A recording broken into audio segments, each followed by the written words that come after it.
statistika dasar. Sebelumnya, perkenalkan, nama saya Cynthia Bella, dan di sebelah kiri saya ada Putri Yulianza, dan di sebelah kanan saya ada Insyaallah, dan saya Jessica Teja. Langsung aja saya bakal ngejelasin latar belakang terlebih dahulu. Statistika yang mempelajari cara pengumpulan, pengolahan, penyajian, dan analisis data serta cara pengambilan kesimpulan secara umum berdasarkan hasil penelitian dan tidak menyeluruh. Untuk perumusan masalahnya kita ada 3. Bagaimana cara menghitung notasi sigma, distribusi frekuensi, dan ukuran gejala pusat data yang tidak dikelompokkan. 2. Bagaimana cara menghitung ukuran gejala pusat data yang dikelompokkan dan ukuran dispersi. 3. Bagaimana cara menghitung kemiringan distribusi data, keruncingan distribusi data, dan angka indeks. Untuk tujuan bakal dilanjutkan teman saya Putri. Tujuan untuk mengetahui cara menghitung notasi sigma, distribusi frekuensi, dan ukuran gejala pusat data yang tidak dikelompokkan. Untuk metode pengolahan data, kami memakai evaluate, yaitu untuk menghitung mean dari sekelompok data. Kedua, median untuk menentukan nilai tengah dari sekelompok data, dan terakhir mode untuk mencari nilai yang sering muncul dalam sekelompok data. Data yang kami gunakan adalah data pembayaran uang kegiatan sekolah yang bernama John Paul School. Kami mengambil data mulai dari tanggal 1 Oktober 2024 sampai dengan 7 Oktober 2024 berdasarkan jenis transaksi pembayaran EIG, CSI, camping, dan retreat yang menghasilkan 108 jumlah transaksi. Selanjutnya akan dilanjutkan. Ya, saya akan menjelaskan pengolahan notasi sigma dan statistika dasar. Untuk sebelumnya silakan cek link deskripsi karena saya mencantumkan data yang akan kami olah di sana. Untuk pertama saya ingin menjelaskan dulu tentang notasi sigma. Notasi sigma adalah bentuk penulisan untuk ringkasan penjumlahan suku di dalam suatu dari. Sigma sendiri memiliki n, i sama dengan 1. Dan untuk rumus notasi sigma yang kita gunakan di Excel, itu kita bisa langsung menggunakan sum. Sum itu untuk menjumlahkan data yang sudah diolah. Untuk supaya kita lebih jelas mempelajarinya, bisa langsung cek dulu data kami di bawah supaya kita bisa langsung lanjut ke materi berikutnya. Untuk berikutnya saya ingin menjelaskan distribusi frekuensi. Distribusi frekuensi adalah penyusunan data dan membuat data ringkas dalam bentuk tabel atau grafik.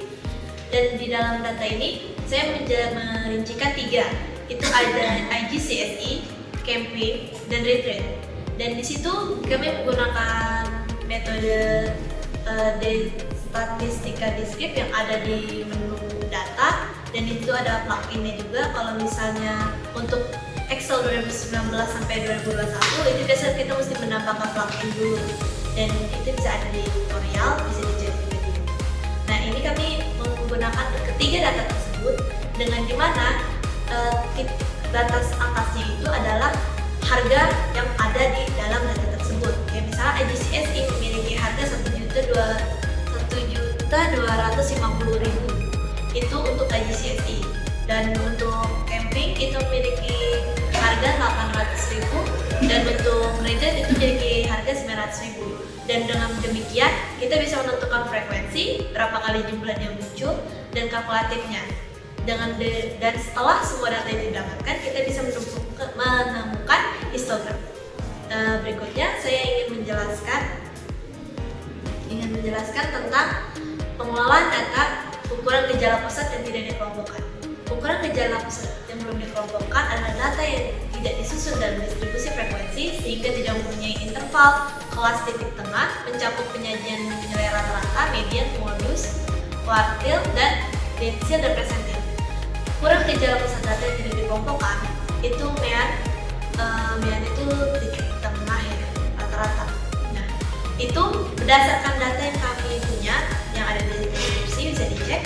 Itu kita mendapatkan 900.077.520 ya, perkomaannya juga ada. Dan untuk median kami mendapatkan 900.000, untuk mode kami mendapatkan 850.000, kuartil kami mendapatkan 850.000, ada juga yang 900.000. Ini kami bagi per ada untuk kuartal kita bagi 1/10,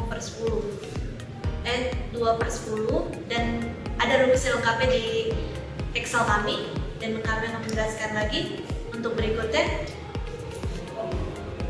dari densil dan presentil. Dan berikutnya kami yang menjelaskan pengolahan ukuran gejala pusat data yang dikelompokkan dan ukuran dispersi. Ukuran dispersi menunjukkan seberapa jauh data tersebar dari data pusatnya. Seperti yang saya jelaskan sebelumnya, pada Excel di toolbar itu ada data, dan di situ untuk menentukan ukuran gejala pusat ini bisa menggunakan data deskriptif, dan itu biasa ada di ujung pojok di sebelah kanan. Itu harus dicek. Kalau misalnya tidak ada, harus di-plugin dulu dari settingan. Di situ kita harus tambah tools dan add dan segala macamnya. Setelah itu kita bisa menggunakan data deskriptif untuk mendapatkan data ini dengan cara memilih data awal sampai data akhir.